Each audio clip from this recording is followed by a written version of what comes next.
அனைவருக்கும் வணக்கம். இன்றைக்கி வீடியோவில் வத்தல் குழம்பு பார்க்க போகிறோம். சமையல் கற்றுக்கிறவங்களுக்கு இது ஈஸியாக இருக்கும். இதுமாரி ரெடியாக எடுத்து வச்சு நம்ம வேலை செஞ்சோம்னா கொஞ்சம் குயிக்காக முடிச்சிடலாம். தக்காளி, வெங்காயம், பூண்டு எடுத்து வச்சாச்சு.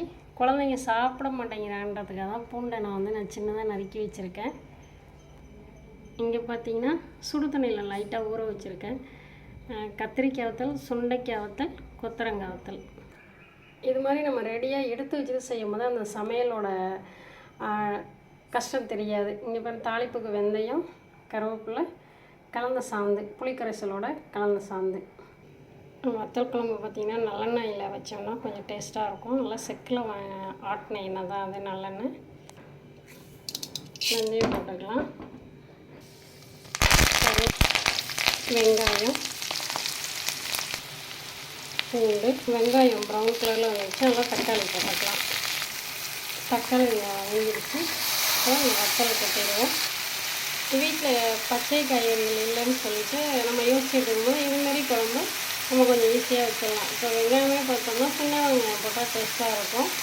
இல்லை நான் சின்ன பல்லாரி இருந்துச்சு, அதனால தான் அதை வச்சு செய்கிறேன். நீங்கள் இதுமாரி ட்ரை பண்ணி பார்க்கலாம். சின்ன வெங்காயம் தான் இருந்தால் தான் வத்தல் குழம்பு வைக்கணும் இல்லாமல் நம்ம இதுமாரி ட்ரை பண்ணி பார்க்கலாம். நல்லாவும் இருக்கும். கொஞ்சம் வத்தலை நம்ம இதுமாரி நல்லெண்ணெயில் வளர்க்கும் போது அந்த வத்தலோட டேஸ்ட்டு குழம்பு வச்சதுக்கப்புறம் நம்ம சாப்பிடும் போது தெரியும் அந்த டிஃப்ரெண்ட்டு.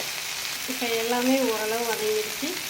அதனால் நம்ம புளிக்கரைசலை ஊற்றிடுவோம். உங்கள்கிட்ட அடிக்கடி சொல்கிறது கல் உப்பே பயன்படுத்துங்கன்னு. கல் உப்பு கொஞ்சம் நமக்கு தேவையான அளவு போட்டுக்கலாம். அவ்வளோதான், முடிஞ்சிடுச்சு பாருங்கள். ஈஸியாக மூடி போட்டு மூடி வச்சிருவோம், கொதியட்டும். வத்தக்குழம்புக்கு காம்பினேஷனாக கொஞ்சம் வடகமும் வறுத்து வச்சுட்டேன். இன்னொரு வானலியில் தேங்காய் துருவி அதை கொஞ்சம் வதக்கி அரைச்சிப்போம்.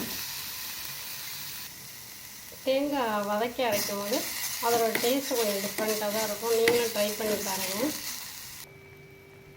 பாருங்கள், கொதி ஆடை வந்துடுச்சு. இப்போ நம்ம அரைச்சி வச்ச தேங்காய் விழுது அதில் ஊற்றிடுவோம். சுவையான வத்தல் குழம்பு ரெடி ஆயிடுச்சு. நீங்களும் ட்ரை பண்ணி பார்த்துட்டு லைக் பண்ணுங்கள், ஷேர் பண்ணுங்கள், சப்ஸ்கிரைப் பண்ணுங்கள். கமெண்ட்டில் எப்படி இருக்குதுன்னு சொல்லுங்கள். தேங்க்யூ. உங்கள் உஷா.